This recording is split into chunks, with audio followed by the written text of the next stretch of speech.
Praise the lord. Hallelujah. Good morning. ఈరోజు దేవుని వాగ్దానము కీర్తనల గ్రంథము 128వ కీర్తన 2వ వచనము. నిశ్చయముగా నీవు నీ చేతుల కష్టార్జితము అనుభవించదవు. ఆమేన్. క్రీస్తునందు ప్రియులారా, యెహోవా యందు భయభక్తులు కలిగి ఆయన త్రోవల్లో నడుచుకునే వారందరూ నిశ్చయముగా వారు వారి చేతుల కష్టార్జితాన్ని అనుభవిస్తారు. అవును.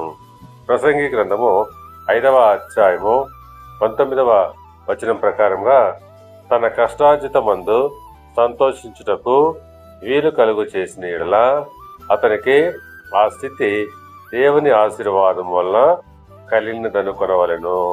అవును, నిజమే.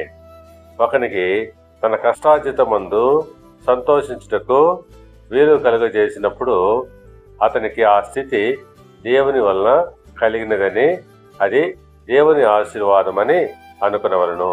కనుక ప్రియులారా, దేవుని యందు భయభక్తులు విశ్వాసము మనము కలిగి ఉన్నప్పుడు తప్పకుండా దేవుడు మనకు ఇటువంటి వాగ్దానాన్ని సొంతం చేస్తాడు.